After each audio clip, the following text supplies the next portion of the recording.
નમસ્કાર વિદ્યાર્થી મિત્રો, આજે આપણે ધોરણ 10 વિષય ગુજરાતી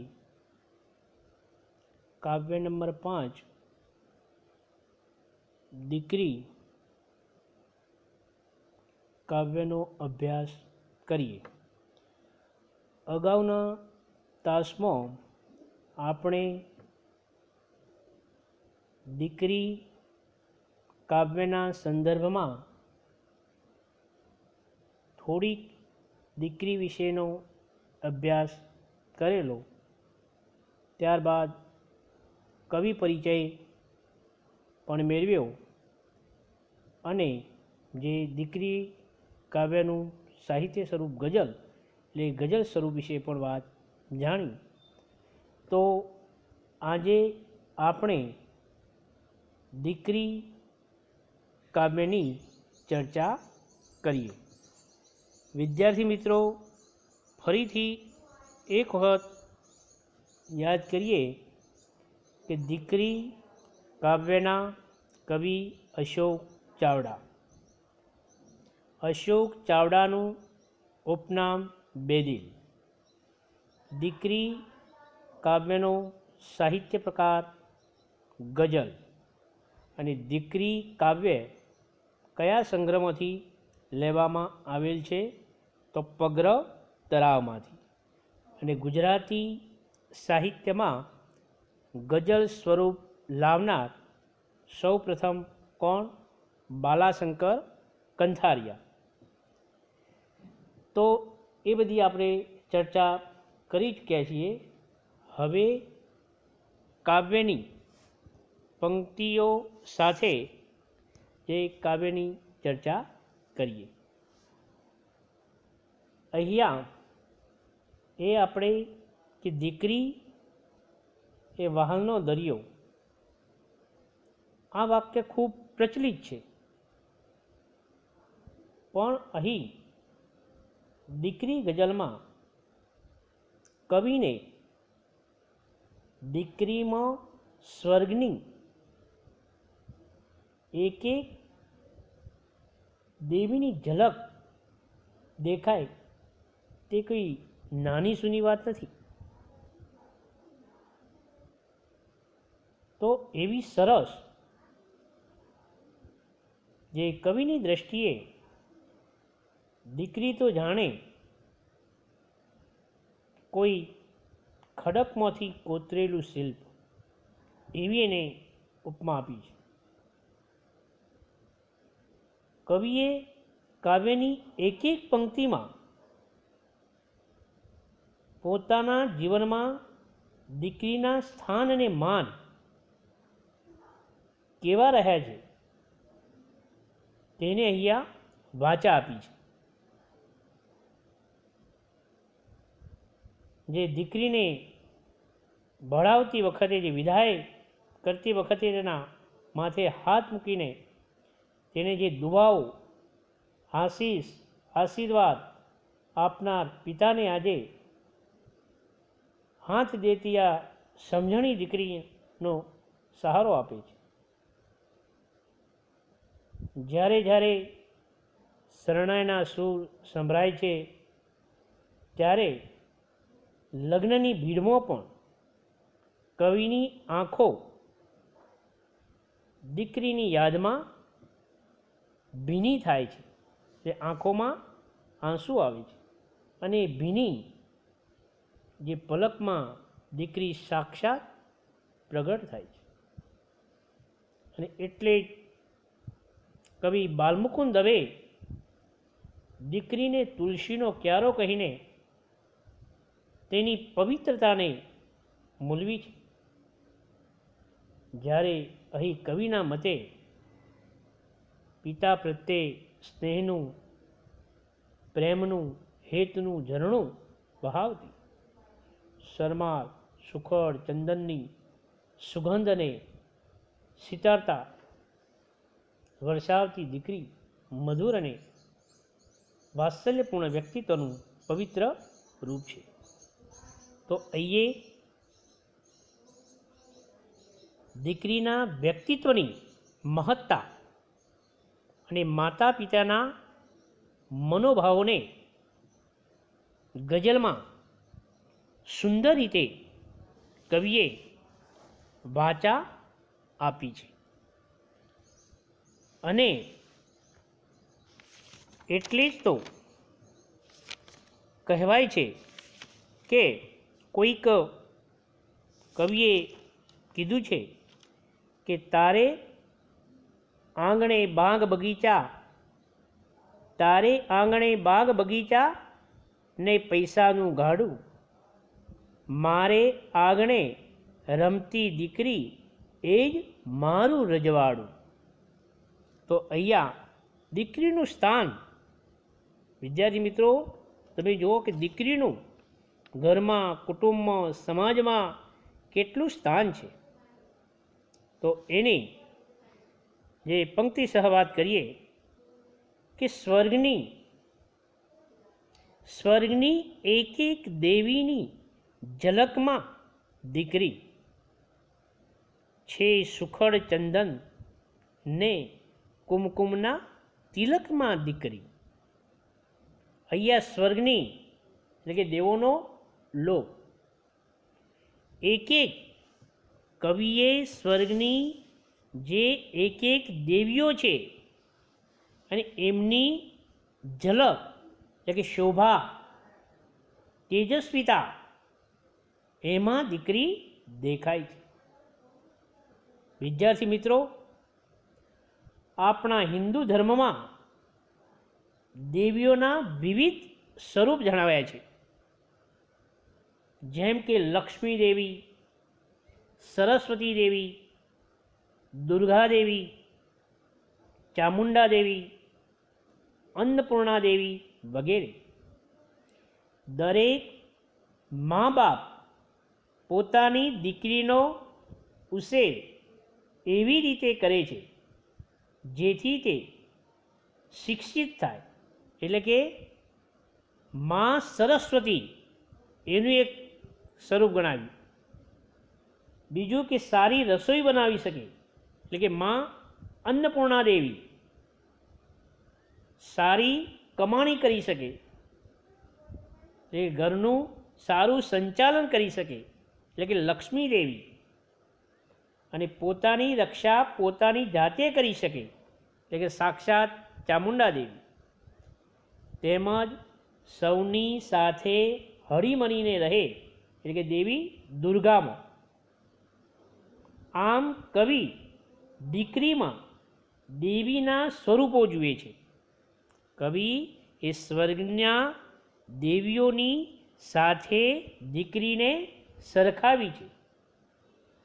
વરી જેમ ચંદન અને સુખડ, એ આપ જાણીએ છીએ કે ચંદનના ઝાડનું સુગંધી લાકડું, કે જેમ ચંદન અને સુખડના તિલકથી, જે કુમકુમ તિલક જેમ કરીએ એમ ચંદન અને શિખરના જે તિલકથી સમગ્ર વાતાવરણ, જે આખું પરિસર સુગંધ ફેલાઈ જાય છે, આખા વાતાવરણને સુગંધીદાર, મહેકતું, સુવાસિત કરે છે. તેમ દીકરીરૂપી આ તિલકથી વાતાવરણ મહેકતું થાય એવો ભાવ કવિએ પ્રથમ બે જે પંક્તિમાં આપણને કહે છે. તો અહીંયા કવિ જે દીકરી સ્વર્ગમાં કયા સ્વરૂપે દેખાય છે, તો દીકરી સ્વર્ગમાં દેવીઓની ઝલક સ્વરૂપે દેખાય છે. તો વિદ્યાર્થી મિત્રો, અહીંયા તમે જુઓ કે એને સુખડ, ચંદન, જે રીતના સુખડ અને ચંદન જેટલી જે શીતળતા, ઠંડક, આહલાદકતા આપે, એમ દીકરી પણ ઘર, કુટુંબ અને જે સમાજમાં જે એનું સ્થાન એ ગમે તેની સાથે કોઈ સરખામણી કરી શકાય તેમ નથી. કે સ્નેહનું ઝરણું ફૂટે એનું જ આ પરિણામ. કવિ કહે છે કે સ્નેહનું ઝરણું ફૂટે એનું જ આ પરિણામ. કોતરે છે કોઈ વર્ષોથી ખડકમાં દીકરી. અહીંયા તમે જુઓ કે દીકરીને સ્નેહ, હેત, પ્રેમ, વાત્સલ્ય, સ્નેહના ઝરણાનું જ આ પરિણામ એટલે કે ફળ છે. કોઈ વર્ષોથી ખડકમાં દીકરી. જે રીતના અહીંયા શું કહે વર્ષોથી ખડકમાં દીકરી, કોતરે છે કોઈ વર્ષોથી ખડકમાં દીકરી. તો એ રીતના અહીંયા જે રીતના કોઈ શિલ્પકાર હોય, મૂર્તિકાર, જે ખડક પથ્થરમાં કોતરકામ શરૂ કરીને પોતાની કલ્પના અનુસાર જે મૂર્તિ બનાવવા વર્ષો સુધી સતત પરિશ્રમ, મહેનત, પુરુષાર્થ કરે છે. જરૂર પડે તો મૂર્તિ બનતા પહેલાં તેમાં જરૂર મુજબ ફેરફાર કરે છે ને અંતે પોતાની કલ્પના મુજબની મૂર્તિ બનાવવાનું કામ પૂર્ણ કરે છે.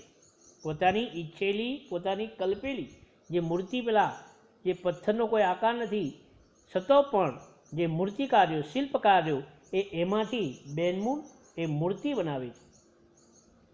તેમજ કવિએ અહીંયા એક બાપ પોતાની દીકરીના જન્મ પછી તેનો ઉછેર એ મુજબ શરૂ કરે છે કે જેના થકી તેની પોતાની દીકરી મોટી થતાં એક સુશીલ, ચારિત્રવાન, લાજ મર્યાદા ને શરમના આભૂષણોથી અલંકૃત યુવતી બને.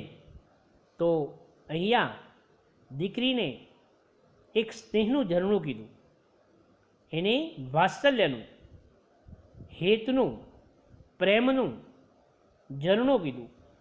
વિદ્યાર્થી મિત્રો, આમ ઝરણું એ શબ્દ સૌ માટે એક શબ્દ ધ્યાનમાં રાખજો કે જમીન કે પહાડમાંથી ઝરતો પાણીનો વહેણો એટલે ઝરણું થાય. એક શબ્દ એ પણ ધ્યાનમાં રાખવાનો. શબ્દ સૌ માટે એક છે. ખડક, પથ્થર, કોતરવું એટલે કે નકશી કરવી, બરાબર, એનું જે નકશીદાર કરવું. તો આમ જે કવિએ આપણને જે બીજી પંક્તિમાં દીકરીને કોની સાથે, સ્નેહના, પ્રેમના ઝરણાની સાથે સરખામણી કરી અને જે રીતના જે પેલો મૂર્તિકાર પથ્થરમાંથી પોતાની કલ્પના મુજબની જે મૂર્તિ બનાવી છે, એમ મા બાપ પોતાની દીકરીને સુશીલ, ચારિત્રવાન, લાજ મર્યાદાની શરમના આભૂષણોથી એને એવા સંસ્કારોનું સિંચન કરે છે. એટલે જ જે કહેવાય છે કે દરેક દીકરીના નસીબમાં માતા પિતા હોય છે. દરેક દીકરીના નસીબમાં માતા પિતા હોય છે, પણ દરેક પિતાના નસીબમાં દીકરી નથી હોતી. દીકરી એટલે માત્ર ઘરમાં જ નહીં, હોઠ, હૈયે અને શ્વાસમાં સતત વસેલી વસંત. તો આવું કોઈ કવિ સાહિત્યકારે કીધું છે. લાંજ મર્યાદા, શરમ, ગૌરી વ્રતોની હારમાં ઉસરે છે રોજ કાયમથી ફડકમાં દીકરી. અહીંયા જે વિદ્યાર્થી મિત્રો કે દીકરીને સંસ્કારી ઉછેર માટે જે એનામાં રહેલા જે સદ્ગુણો કે લાજ, મર્યાદા, શરમ, ગૌરીવર્ત અને મા બાપની જે ધાક, તો અહીંયા આપણને જે દેખાય છે કે દીકરી કેટલી એના માતા પિતાની લાજ મર્યાદા અને શરમથી કોઈ પણ એવું કાર્ય કે પોતાના મા બાપને નીચે મોં કરવું પડે એવું કોઈ પણ કાર્ય એ કરતી નથી. એ પોતે કીધું કે ગૌરી વ્રતોની, હવે ગૌરી વ્રત એટલે કે ગૌરી અને પાર્વતીની પૂજાનું વ્રત આપણે જાણીએ છીએ કે જ્યારે દીકરી જે કુમારિકા કન્યા હોય છે ત્યારે એ પોતે એવું કહેવાય કે પોતાનો નાથ, પોતાનો પતિ, સ્વામી એ પોતાની ઈચ્છા મુજબ મરે એ માટે આપણા ભારતીય સંસ્કૃતિમાં જે વ્રતોને કરવામાં આવે છે. એટલે કે ગૌરી વ્રત એ નાની કન્યાઓ, અને એના માટે પેલું ગીત ગાય છે કે ઘોરમાં ઘોરમાં કંથ દેજો કહ્યા કરો રે તમે મારી ઘોરમાં છો. તો આમ દીકરી એ પોતાના પિયર એટલે કે માતા પિતાના ઘરે હોય છે ત્યારે આ એના સંસ્કારના લાજ મર્યાદા શરમ અને ગૌરીવતોની હારમાં એ ઉછરે છે. રોજ કાયમથી ફડકમાં દીકરી, અહીંયા જે શબ્દ ફડક એટલે કે ચિંતા, પોતાના જે એટલી બધી ગભરાટમાં ચિંતામાં રહી અને મા બાપને ઘરે એ દીકરી જે એનો ઉછેર આ રીતના થાય છે. એટલે જે દીકરીનો ઉછેર કેવી રીતે થવો જોઈએ એ તમારા શબ્દોમાં લખો. આવો એક પ્રશ્ન પૂછાય તો દીકરી એ પારકું ધન નથી કે પારકી થાપણ નથી. દીકરી તો તુલસીનો ક્યારો છે. મિત્રો, એ પારકું ધન કે પારકી થાપણ કે સાપનો ભારો નથી, પણ દીકરી એ તો તુલસીનો ક્યારો કીધો છે. તે તુલસી જેવી પવિત્ર, ચારિત્રવાન, સુશીલ છે. જેમ તુલસીને રોજ પૂરતું પાણી સિંચીને તેમ દીકરીમાં સારા સંસ્કાર સિંચવા જોઈએ, જેથી તે જ્યાં જાય ત્યાં પોતાની મીઠી મધુર વાણીથી સૌના દિલ જીતી લે. અને એટલે જ એક દીકરી એક સહનશીલનું પાત્ર કીધું છે, કારણ કે દીકરો એક જ ઘર ઉજારે છે, પણ દીકરી એ બબ્બે બબ્બે જે પિયર અને સાસરી પક્ષ બંને ઘરને ઉજારે છે. તો આમ એનું સંસ્કારનું સિંચન જે થવું જોઈએ, જેથી તે જ્યાં જાય ત્યાં પોતાની મીઠી મધુર વાણીથી સૌના દિલ જીતી શકે, તેનો સર્વાંગી વિકાસ થાય તે માટે તેને તમામ તક આપવી જોઈએ. તે સમજદાર, ગુણિયલ, કુટુંબસ્થલ, દીકરી પિયર અને સાસરી એમ બે કુળને ઉજારે એવો એનો ઉછેર કરવો જોઈએ. તો દીકરીને જો પિયરમાં જ આ રીતના એ સંસ્કારનું સિંચન થાય તો એ સાસરી જઈ અને એ પ્રમાણે પોતે પિયરમાં હોય એ પ્રમાણે સાસરીમાં પણ રહે છે. એટલે જે આપ જાણો છો કે ધોરણ 9માં પણ એક કાવ્ય આવ્યું કે પપ્પા હવે ફોન મૂકું, અને એમાં પણ દીકરીને પ્રેમનો પર્યાય કીધો હતો. દીકરીએ વહાલનો દરિયો કીધો હતો. દીકરીએ ઘરની દીવડી કીધી હતી. દીકરીએ જે ઘરનો ઉમરો કીધો હતો. તો ઘણા દીકરીની જે ઉપમાઓ આપવામાં આવેલી, તો અહીંયા જે દીકરી એ આ સમાજ, કુટુંબ કે દેશનો જો એ પોતે ધારે તે કરી શકે એટલી એ પરમાત્માએ એનામાં તાકાત આપી. પરંતુ ફક્ત માત્ર આપણે એને થોડું એક સંસ્કાર સિંચન કરવાની જરૂર છે.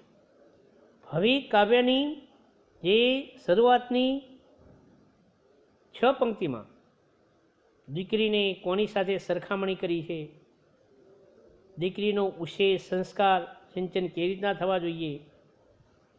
હવે પાછળની 4 પંક્તિમાં કે જ્યારે હવે દીકરી મોટી થઈ ગઈ છે અને એ વખતે જ્યારે પોતે કવિ કહે છે કે જે શિરે હું હાથ ફેરવતો, જે શિરે હું હાથ ફેરવતો હવે એ હાથ દે, વિસ્તરે છે એમ સમજણના ફલકમાં દીકરી.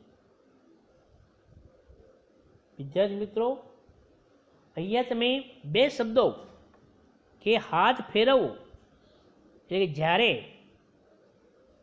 દીકરી નાની હતી એ વખતે માતા પિતા જે એની આશીર્વાદ, દુઆઓ, આશીષ, એની કાળજી લેવી. બરાબર, માથે હાથ ફેરવો એટલે કાળજી લેવી અથવા આશીષ આપવા. અને હાથ દેવો એ બંનેમાં તફાવત છે. હાથ દેવો એટલે સહારો આપવો, હૂંફ આપવી. સહારો આપવો અથવા હૂંફ આપવી તો બંને એ રૂઢિપ્રયોગ છે. તો અહીંયા તમે જોઈ શકો છો કે બંનેના અર્થ અહીંયા અલગ અલગ થાય છે. કે જે શિરે હું હાથ ફેરવતો હવે એ હાથ દે, એમ કવિ શા માટે કહે છે? તો જે શિરે હું હાથ ફેરવતો હવે હાથ દે એમ કવિ કહે છે કે દીકરી માટે ખરેખર પ્રશંસનીય છે. દીકરી પિતાને પગે લાગે છે ત્યારે પિતા તેના શિરે હાથ ફેરવે છે. જ્યારે નાની હોય છે, પિયરમાં હોય છે, પોતે એ વખતે વાત કરે છે અને એ વખતે પિતા તેના હાથ ફેરવે છે, આશીષ આપે છે, એને જે દુઃખમાં હિંમત કરવાની જે તાકાત આપે છે, એમાં વહાલ છે. તો દીકરીથી છૂટા પડવાની વેદના પણ છે. પિતાને ક્યાં ખબર હોય છે કે આ સમજુ દીકરી એક વખત એમને હાથ દેશે, એમનો સહારો બનશે, એમને હૂંફ આપશે. પરંતુ જ્યારે દીકરી જેમ જેમ એની સમજણ, એની જે આવડ, એમ એ પોતે જ પોતાના પિતાને શું કરે છે? સહારો, મદદ, હૂંફ આપે છે અને એ દીકરી કરી શકે. આપ જાણીએ છીએ કે દીકરી ગમે તે સાસરી પણ હોય, પણ જ્યારે પોતાના જે મા બાપ બીમાર કે કોઈક એવી ઘટના બની જાય ત્યારે એ દીકરી તાબડતોડ એ પોતે મા બાપના જોડે આવી જાય છે અને એ વખતે એને સહારો અથવા હૂંફ પણ આપે છે. તો આમ અહીંયા એટલે જ આપણે કીધું કે દીકરી છે તો સમય જરૂર આપશો, દીકરી છે તો સમય જરૂર આપશો. સાસરે ભરાવ્યા પછી તો દીકરી પાસે પણ સમય નથી હોતો. બાપને નાની વાતમાં પણ જો આ એ જ પાત્ર, તો દીકરીનું પાત્ર કેવું છે કે બાપને નાની વાતમાં પણ પ્રેમથી વળી શકે એ પાત્ર એટલે દીકરી. દીકરી એટલે ઈશ્વરે આપણને કરેલું કન્યાદાન. દીકરી એટલે ઈશ્વરે આપણને કરેલું કન્યાદાન. વિદ્યાર્થી મિત્રો, ગમે તે પોતાનો જે પિતા વ્યસન કરતા હોય કે ગમે તે બીજી એવી પ્રવૃત્તિ કરતા હોય ત્યારે પોતાની દીકરીમાં એટલી તાકાત છે કે પોતે એમાંથી એ પિતાને મુક્ત કરી શકે છે. અને એટલે જ એ સરસ એ રીતના વાત કરી છે. તો આમ જે દીકરી પોતે જ્યારે આમ હાથ ફેરવો અને હાથ દેવો એ બંનેનો જે તફાવત છે. અને એટલે જ તો જે કોઈ સાહિત્યકારે કવિએ કીધું કે દીકરી એટલે કાળજાનો કટકો. એટલે આમ દીકરી એટલે કાળજાનો કટકો, દીકરી એટલે ઘરનો ઉજાસ, દીકરી એટલે મહેકતી સુવાસ,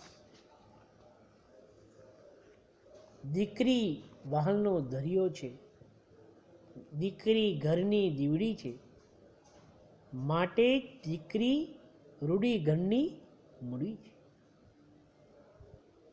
દીકરાથી દીકરી ભલી રાખે બાપનું નામ, દીકરાથી દીકરી ભલી રાખે બાપનું નામ, જેના આંગણે દીકરી એ ઘર તીર્થધામ. કેટલી આમ સરખામણી કે જેના આંગણે જે દીકરી છે એ ઘરને યાત્રાધામ કીધું છે. તો આ દીકરીનું જે સ્થાન મોભો ઘર કુટુંબ અને સમાજમાં કેટલું છે. અને છેલ્લે કવિ બે પંક્તિમાં આપણને એના શબ્દો પરથી ખ્યાલ આવશે કે જે દીકરીની જે વિદાય અને એ જ્યારે પ્રસંગ આવે છે ત્યારે મિત્રો ગમે તેટલો કઠોર પથ્થર હૃદય પિતા હોય તો પણ એની જે આંખમાં આંસુ આવે જ. આ એક પ્રસંગ એવો છે. અને એના માટે તમારે જે ચુનીલાલ મડિયાની એક નવલિકા શરણાઈના સૂર એ વાંચજો. એમાં જે રમજો મીર નામનો પોતે જે પોતાની દીકરી ગૌરીની જે વિદાય વખતે વિદાય થાય છે અને પછી જે ઘટનાનું વર્ણન પોતાની જે શરણાઈમાં વગાડે છે એમાં ઝીલે છે ત્યારે એના સૂર સાંભળીને આપણું પણ હૃદય દ્રવી ઉઠે. એટલે કીધું સૂર શરણાઈ સગા સંબંધીઓની ભીડમાં, સૂર શરણાઈ સગા સંબંધીઓની ભીડમાં રોજ ભીની થાય છે ભીની પલકમાં દીકરી. મિત્રો અહીંયા સૂર શરણાઈ જે પ્રાચીન, અત્યારે તો નહીં પણ પહેલાંના સમયમાં જ્યારે લગ્ન હોય એ વખતે ઢોલ, શરણાઈ એક પ્રકારનું વાજિંત્ર, અને એ ગામમાં જ્યારે ભાગે એટલે ખ્યાલ પડે કે કોઈકના લગ્ન છે. અને જે શરણાઈ વાળો હોય અને જ્યારે દીકરીની જે વિદાયનો પ્રસંગ હોય ગામને જોપે આવી અને પછી જે પોતાની શરણાઈમાં જે એના સૂર રેડે ત્યારે ભલભલની આંખમાં આંસુ આવી જાય. અને એટલે જ કહેવાય કે મા બાપની આંખમાં આંસુ બે વખત આવે.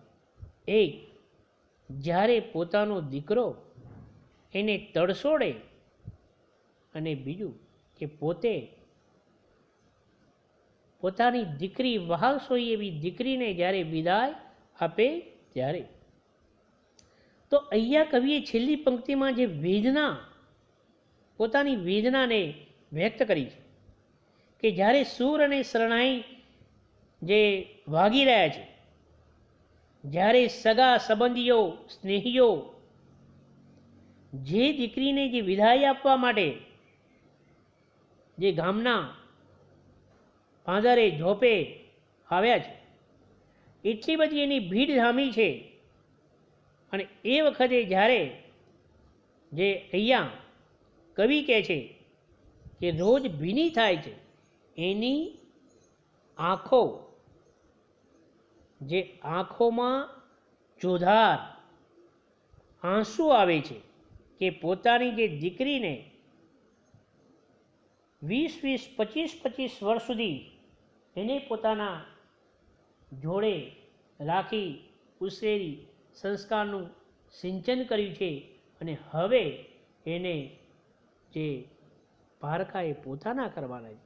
આ બધી ઘટનાની જે વિદાયની અને એ વખતે પોતે કહે ભીની થાય છે, ભીની પલકમાં દીકરી, અને પોતાની જે પલક એટલે આંખનો પલકારો. તો અહીંયા જે સૂર શરણાઈ સગા સંબંધીઓની ભીડમાં ભીની પલક શબ્દો એક પિતાની દીકરીના વિરહની વેદના સૂચવે છે. એની જે વિરહની જે વેદના વ્યથા કવિએ અહીંયા વાચા આપી છે. જ્યારે શરણાઈના સૂર સંભળાય છે ત્યારે સગા સંબંધીઓની ભીડમાં પણ પિતા સંયમ રાખી શકતા નથી.